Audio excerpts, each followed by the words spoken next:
Hey everyone, I'm Sean and I healed myself of insulin resistance and leaky gut. In this video, I'm going to talk about the 4 best healthy substitutes for soda for people trying to kick the habit. Spoiler alert, it's not Diet Coke or Coke Zero. First, I will talk about Diet Coke and Coke Zero and why they're not the greatest alternatives to classic Coke or other soda. Then I will share my 4 favorite alternatives to soda that helped me a lot when I was suffering from insulin resistance. Number 3 is my favorite. Timestamps will be in the description for you to jump around in this video freely. Let's now take a look at some of the ingredients in Coca-Cola Classic, Coke Zero, and Diet Coke. The main sweetener in classic Coke is, of course, high fructose corn syrup. With Diet Coke, it's aspartame, and with Coke Zero, it's aspartame and acesulfame K, or ACE K. I had to actually look up how to pronounce that. It's interesting to note that Diet Coke and Coke Zero are almost the same in terms of ingredients, with the exception of ACE K. I've heard ACE K is used in Coke Zero to reduce the bitter aftertaste that is present within Diet Coke. So I'm sure we've all heard the negative effects of high fructose corn syrup, bad for your liver, blood sugar spikes, essentially void of nutrients, among many other negative effects. With Coke Zero and Diet Coke, there's no high fructose corn syrup, which is good, but there's aspartame, which is 180 times sweeter than high fructose corn syrup, and it's also artificial, made in a lab. It contains 0 calories, which sounds pretty fishy if you ask me. With aspartame, there are mixed studies, but a large proportion of them claim that aspartame also increases insulin levels, increases cravings for sugar, contributes to weight gain, and is also void of nutrients. Diet Coke and Coke Zero, though, also contain artificial colorings, which are really not good for our bodies either. The point is, Diet Coke and Coke Zero are not without their risks, and they're not that much better than traditional Coke. If you're trying to wean yourself off of Coca-Cola, maybe drinking 1 Coke a day, perhaps it's good in the short term to drink instead 1 Diet Coke a day or 1 Coke Zero a day. However, this is not a good long-term plan, and that's the point. Okay, so now let's move on to some things that really worked well for me when transitioning off of soda. The first one is Kombucha. Kombucha is probably the easiest thing for people to transition to coming off of soda, which is why I placed it at number 1. It's still sweet, but there's much less sugar in Kombucha compared to a can of Coke, for instance. 1 bottle of Kombucha usually has around 6 to 16 grams of sugar, whereas 1 serving of Coca-Cola can have anywhere from 45 to 55 grams of sugar. The pros of Kombucha are: it's good for digestion, as Kombucha is a fermented product and therefore has a lot of beneficial probiotics. There's a lot of vitamin B12 in Kombucha, along with other vitamins. B12 can be a particularly hard vitamin for people to find in their modern diets. It's also pretty easy to find these days. You can find bottles of Kombucha in most grocery stores. The cons are, a lot of mainstream mass-produced Kombucha still has a bit of sugar. Perhaps it's not the best idea to drink 1 or 2 bottles of these a day if you're suffering from insulin resistance. In my experience though, having 1 bottle a week is fine. Another con is that bottles of Kombucha can be quite expensive. Kombucha can cost around $4 a bottle, which is pretty hefty compared to the price of a bottle of water, a bottle of juice, or a bottle of soda.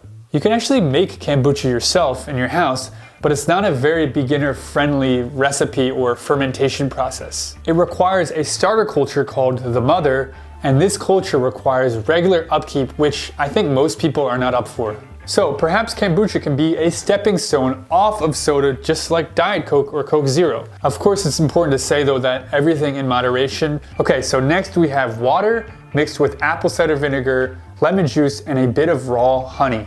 This is a superfood drink. All of the ingredients can be bought in a grocery store or off of Amazon for under $20 and will last you a while.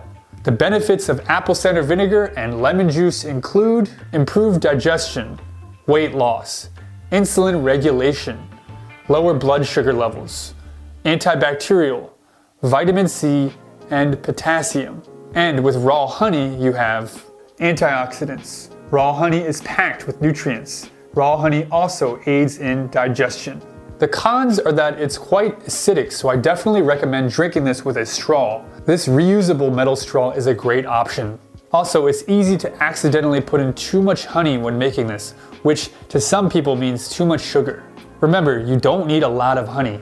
Also, if you want to take the honey out altogether, you can just drink it with water, apple cider vinegar, and lemon juice. I do that all the time. It just won't be quite as sweet, obviously. Personally, I love drinking just water with apple cider vinegar after meals. It's great for digestion. Okay, so the third alternative, and my favorite, is kefir. Kefir is a fermented yogurt-like drink that's made from milk and kefir grains, and it's delicious. Here are the pros of kefir. Kefir is a powerhouse of nutrients and packed with so many good vitamins and minerals. Kefir has more probiotics and strains of beneficial bacteria than yogurt or any other food or drink that I've found. Kefir grains contain up to 61 strains of beneficial yeast and bacteria. It's flexible and can be fermented with fruit to add extra nutrients and taste. Kefir is actually really low in lactose, which is great for people with lactose intolerance. Most of the lactose is digested by the kefir grains during the fermentation process. Lastly, as with most fermented foods, kefir has strong antibacterial properties, which means it's a great way to maintain good gut health. I would say though, and this is coming from personal experience, if you have a stomach infection or some kind of bacterial imbalance down there, I wouldn't go chugging kefir to try to fix it. You will have a battlefield in your stomach for days and maybe weeks. As someone who's been making and drinking kefir for years now, my best advice would be to go slow. Start small and build up over time. This stuff is strong. In terms of cons, I would say there are very few.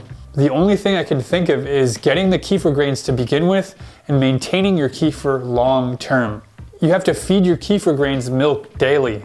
The upside though is that it transforms ordinary milk into a nutritional powerhouse. If you're traveling or leaving your house for an extended period of time, you can put your kefir grains in fresh milk and put that in the refrigerator for up to 2 weeks.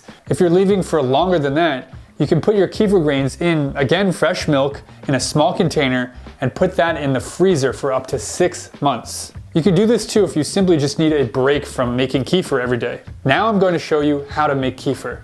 Okay, so in terms of the ingredients, you just need some milk. I prefer, antibiotic-free milk. High quality milk's always better. But you can still use ordinary milk as long as it's not ultra pasteurized. After that, we have a plastic strainer. Make sure to use plastic instead of metal. I've heard that metal is not really good for the kefir grains. Of course, you need kefir grains. This is what they look like. They kind of look a bit like brains. It's kind of nasty, but they're fine. You get used to it. It's not a big deal.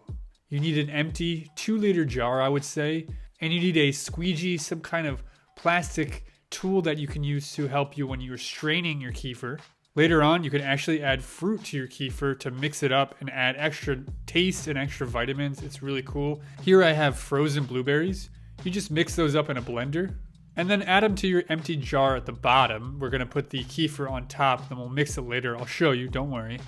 And that's it. It's really as simple as that. I'm going to show you now how to strain your kefir. First, you dump your kefir into the plastic strainer. Then you want to take your tool and strain it. You want to just mix it around, go back and forth, and get all the liquid out of it. You want to separate the kefir from the kefir grains. This kefir has already been fermented, so the bottom, you see that yellow bowl, is collecting all the kefir that we're going to eventually drink. After you do it for a while, then you can then put the kefir grains back in the original jar. The jar I've been using for a while now. Again, since it's fermented and it's very antibacterial, it's totally safe to reuse the same jar for a few weeks or even months before washing it. Make sure you scrape every bit of kefir off of the plastic strainer just so you can get the most bang for your buck. Then we're going to add the kefir to the frozen blueberry mix that we just made. And now we have this delicious, beautiful blueberry kefir. It's as simple as that, and it's very clean, very minimal ingredients. Definitely give it a mix. You want everything to come together. It makes this beautiful color, right? After that, with the kefir grains, we're going to replenish the milk, give it some fresh milk, put it back into the jar. I would say fill it about 2/3 of the way. This is a 2-liter jar, by the way. When you put the lid on, make sure it's not airtight. You want a bit of air to get into the fermenting kefir. However, with the double ferment with the blueberries, you want that to be airtight. So here's your final product. Then you're just going to put that in a dark space. I have the light turned on, but usually this light is off. This part of the house is kind of dark. In terms of fermentation, you want to ferment the fresh milk in the kefir grains for 1 day. Then you can just drink it immediately. Or if you want to add fruit, you mix the fruit as I just showed you, and you ferment that for an additional day. It's that simple. And this is what it looks like when it's ready to drink. It's separated a bit. You want to shake it again right before you drink it. And I'm going to show you now how I make my morning smoothie with this. Personally, I add a bit of fermented oats with half of a banana. I then add my kefir, which I just showed you how to make. I add a bit of cinnamon. I'm trying that out these days. I'm really liking it. I add some L-glutamine. That's just to help, your muscles heal quicker. It's really good for your stomach. It's great to put in your post-workout smoothie, which actually I drink this often after working out. To add an extra bit of protein and healthy fat, I add a organic raw egg into the smoothie, which you can barely even taste, by the way. After that, mix it all together. It's a bit full, so I'm going to mix this first. And then I'm going to drink a bit just to create more space and add just a little bit of peanut butter. This is all natural, minimal ingredient peanut butter. Again, guys, with this smoothie, you can add and subtract whatever ingredients you want. It's up to you. Just the kefir base is the important part. And here's the final mix right before I drink it.